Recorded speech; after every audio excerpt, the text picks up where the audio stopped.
আসসালামু আলাইকুম গাইস, রাফি আমি শুধু তোমার পার্ট 6 নিয়ে এসেছি। তো বেশি কথা না কয়ে ভিডিও শুরু করা যাক। মেঘলা ইতিমধ্যে কাঁপতে শুরু করছে আর রাফি মাথায় হাত দিয়ে চিন্তা করছে কি করা যায়। মেঘলা বলল, কিরে হেল্প কর, চুপচাপ বসে আছিস কেন? রাফি ভেবে চিন্তে বুদ্ধি বের করলো। রাফি বলল, আয়। মেঘলা বলল, কোথায় যাব? রাফি বলল, কোথাও না, পিছন ঘুরে দাঁড়া। মেঘলা বলল, কি করবি? রাফি বলল, জামা খুলতে গেলে তো সাবধানে খুলতে হবে, যা চোখ বন্ধ করে অসম্ভব, কিন্তু যদি কেটে ফেলি তাহলে তো চোখ বন্ধ করেই কাটা যাবে, তাই না? মেঘলা বলল, বুদ্ধিটা ভালো। রাফি চোখ বন্ধ করে একটা কেচি দিয়ে পিছন থেকে মেঘলার টি শার্টটি কেটে ফেললো, কিন্তু তাতেও রাফির হাত রীতিমতো কাঁপছে।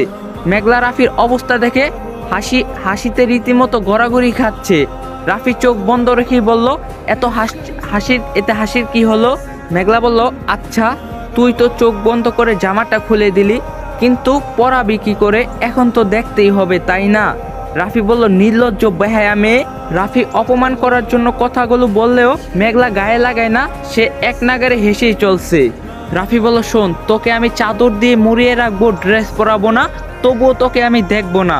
মেঘলা বলল, আমার তাতে কোনো অসুবিধা নেই, রাতে চাদর এক পাশে থাকবে আর আমি খালি গায়ে তোর বুকে থাকবো। রাফি এবার চোখ খুললো, তারপর বলল, তাই বুঝি? তা এত ঘুরিয়ে ফিরিয়ে বলছিস কেন? বল না, তুই বড় হয়ে গেছিস, তাই তোর এখন কিছু পেতে ইচ্ছা করছে। আমার কোনো অসুবিধা নেই, ওই দিন তো অর্ধেক কাজ করেই ফেলছি, চল বাকিটাও করে ফেলি। বলেই রাফি মেঘলার দিকে এগিয়ে যেতে লাগলো। মেঘলা রাফির কথায় ভয় পেয়ে গেল আর নিজের গায়ে চাদর আঁকড়ে ধরে বলল, মেঘলা বলল, আমি তো মজা করছিলাম, এগিয়ে আসছিস কেন? রাফি বলল, ওমা, ভয় পাচ্ছিস কেন? এখন ভয় পেলে তো হবে না, এতক্ষণ আমাকে উস্কিয়ে দিলি, এখন পিছনে যাচ্ছিস কেন? ভয় পাস না, ব্যথা দিব না, তুই যেভাবে চাবি সেভাবেই হবে, একদম তোর মনের মতো। মেঘলা বলল, মানে কি কি সব বলছিস? কাছে আসবি না বলে দিলাম, আমি কিন্তু চেঁচাবো। রাফি বলল, চেঁচাবে কেন? তুমি তো চাইলা, তাই না? আর এখানে চেঁচাইলে শুনবেই বা কে?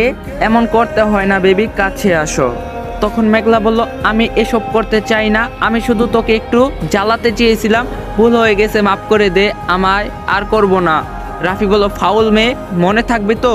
মেঘলা বলল, থাকবে। রাফি বলল, কখন কি বলছিস কি করছিস নিজেই বুঝতাছিস না, তার সিরা কোথাকার। থাক আর কাঁদতে হবে না, আমি এত খারাপ না। মেঘলা বলল, তাহলে এভাবে ভয় দেখালি কেন? রাফি বলল, ভয় দেখাইনি, আমি জানি কোন রোগের কি ওষুধ দিতে হয়। যাই হোক, তুই থাক, আমি কাউকে ডেকে আনি তোকে জামা পরানোর জন্য। বলেই রাফি চলে গেল। মেঘলা এবার বুঝতে পেল সে কি করছে আর নিজেই লজ্জা পেল। গাইস, ছোট্ট একটা বিজ্ঞাপন দেয়া লই। হেই ফ্রেন্ডস, আপনি তো অনেক নাম শুনছেন, অনেক ট্রাস্টেড নাম্বার 1 সাইট। আপনি যদি ক্রিকেট বা ফুটবলে বাজি ধরতে চান, তাহলে আপনি অনুমান করুন কোন দল আপনার যত বেশি রান করতে পারবে এবং কোন দল প্রচুর গোল করবে, তার উপর আপনি বাজি ধরতে পারবেন। তাই অনেক বেটে যান এবং আপনার নিজের জ্ঞান ব্যবহার করে উপার্জন করুন। আপনি যদি ক্রিকেটে ভালো হন, প্রতিদিন অর্থ উপার্জন করুন। আপনার বাম হাতের খেলা ক্যাসিনো থেকে আসা আন্দার বাহার, জুজু, রোলেট এবং ক্রাশ প্ল্যান সেরা খেলা। আপনার বিজয়ী টাকা আপনি বিকাশ নগদ দ্বারা উইথড্র করতে পারবেন ফোন আপে। তাই দেরি না করে আমার প্রোমো কোড ব্যবহার করুন এবং 200% ডিপোজিট বোনাস পান, এবং আপনি পিএসএল বিপিএল এ 20% গ্যারান্টি যুক্ত ক্যাশব্যাক পাবেন। আমার সাবস্ক্রাইবাররা বিকাশ থেকে 26,000 টাকা পর্যন্ত বোনাস পেতে পারে। স্টেশনের সময় আমার প্রোমো কোড লিখতে ভুলবেন না। অ্যাপটির লিংক আমার ফার্স্ট কমেন্ট বক্সে দেওয়া আছে। বেশ কিছুক্ষণ পর রাফি একটা মেয়েকে নিয়ে ফিরে এলো, কিন্তু তাতে আরেকটা বিপদ ঘটে গেল। মেয়েটা মোটামুটি রাফির সমবয়সী, তাই মেয়েটাকে দেখে মেঘলার মেজাজ খারাপ হয়ে গেল। মেয়েটা ঘরে ঢুকতেই মেঘলা এগিয়ে গিয়ে বলল, এই মেয়ে, তোমার লজ্জা করে না? একটা ছেলের সাথে ঢং করতে করতে তোমাদের মতো মেয়ের জন্যই মেয়েদের দুর্নাম হয়। আমার সুখ সহ্য হচ্ছে না, তাই আমার বরকে কেড়ে নিতে এসেছো, তাই না? মেয়ে তো অবাক, সাথে রাফিও। রাফি বলল, কি বলছিস এসব?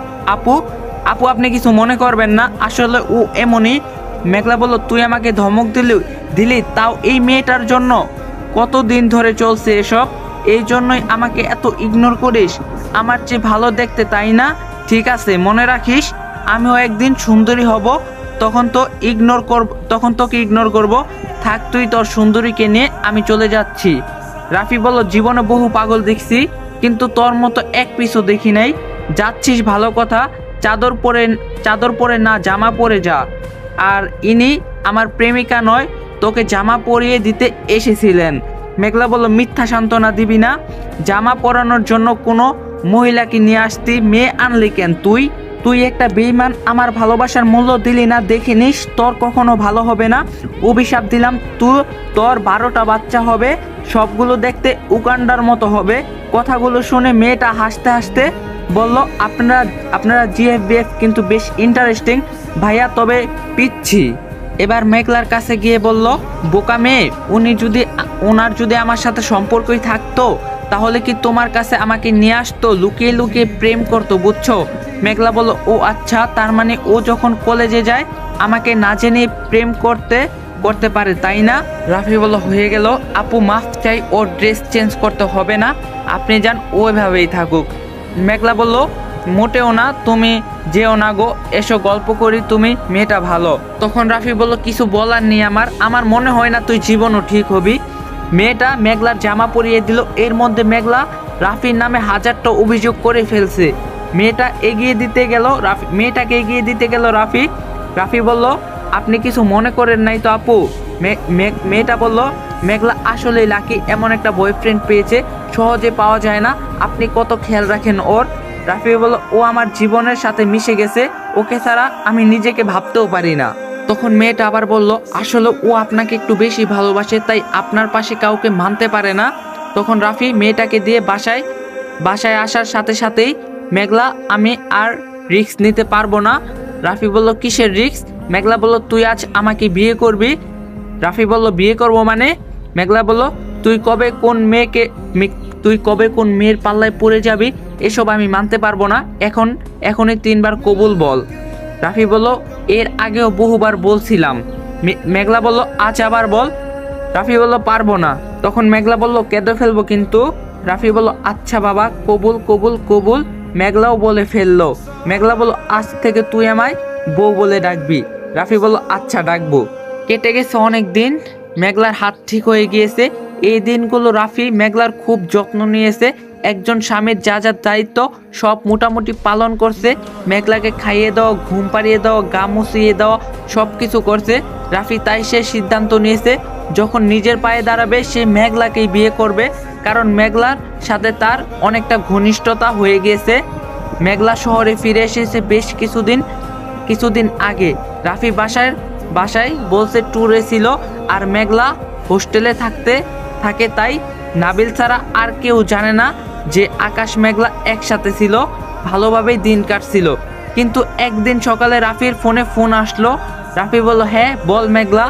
মেঘলা বলল, তাড়াতাড়ি একবার হাসপাতালে আয়। রাফি বলল, কেন, কি হয়েছে?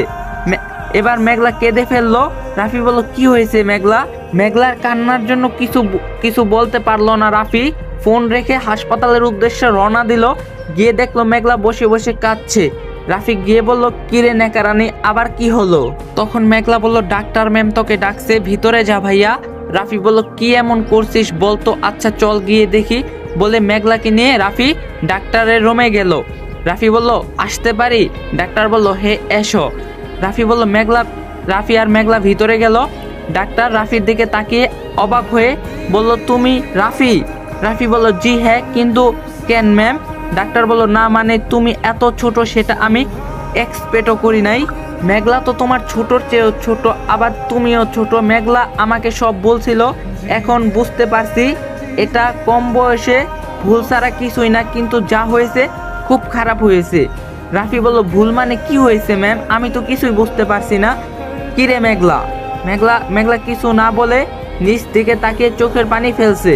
ডাক্তার বলল, আচ্ছা তুমি গত 1 মাস মেঘলার সাথে ছিলে তাই না? রাফি অনায়াসে স্বীকার করে বলল, হ্যাঁ ছিলাম। কিন্তু ডাক্তার বলল, আসলে মেঘলা কিছুদিন যাবৎ কিছু সমস্যা হয়েছিল, তাই কাল আমার কাছে এসেছিল। আমি ওকে কয়েকটা পরীক্ষা দিয়েছিলাম, এই হলো তার রিপোর্ট, ও প্রেগনেন্ট, রিপোর্ট পজিটিভ এসেছে। রাফি কথাটা শুনে রাফির পায়ের নিচের মাটি সরে গেল। রাফি হতবাক হয়ে গেল। ডাক্তার বলল, তোমরা দুজন অপপ্রাপ্ত বয়স্ক, বিয়ের বয়স তো হয় নাই, তাই তোমাদের কি উপদেশ দেওয়া উচিত আমি জানি না। আমার মনে হয় তোমাদের পরিবারের ব্যাপারটা জানানো উচিত। রাফি কিছু না বলে চুপ থেকে নিজেকে সামলে নিয়ে বলল, আমরা এখন আসি ম্যাম। কথাগুলো বলে রাফি মেঘলাকে নিয়ে যাও তো দূরের কথা, ওর দিকে একবার না তাকিয়ে হন হন করে হেঁটে বাইরে চলে গেল। মেঘলার বিষয়টা খারাপ লাগলেও কিছু করার নেই, সে চুপচাপ রাফির পিছু পিছু যেতে লাগলো। মেঘলা হাসপাতালের বাইরে এসে পিছন থেকে রাফিকে ডাকলো। মেঘলা বলল ভাইয়া। রাফি দাঁড়ালো। মেঘলা ভয়ে ভয়ে রাফির কাছে গেল, কারণ রাফিকে দেখে বোঝাই যাচ্ছে সে রাগে ফেটে যাচ্ছে। তখন রাফি দাঁতে দাঁত চেপে বলল বাচ্চাটার বাবা কে? মেঘলা। মেঘলা অবাক হয়ে বলল কি বলছিস? কে মানে? রাফি বলল পেটে বাচ্চা তো এমনি এমনি আসে নাই, তাই না? মেঘলা বলল গত 1 মাস তো আমি তোর সাথেই ছিলাম, তাই না? কথাটা বলার সাথে সাথে রাফি সজোরে মেঘলারকে থাপ্পড় বসিয়ে দিল। মেঘলা বলল কি কই? রাফি বলল কি বলতে চাচ্ছিস? আমি তোর সাথে কিছু করছি? ডাক্তারের সামনে তোকে ছোট করতে চাইনি, তাই সব চুপচাপ সহ্য করছি। তার মানে তো এই না যে বাচ্চাটার বাবা আমি তো তোর সাথে কখনো কিছু করছি বল? আমি তোর মতো খারাপ নই। কার না কার পাপ আমার ঘাড়ে চাপাতে চাইছিস?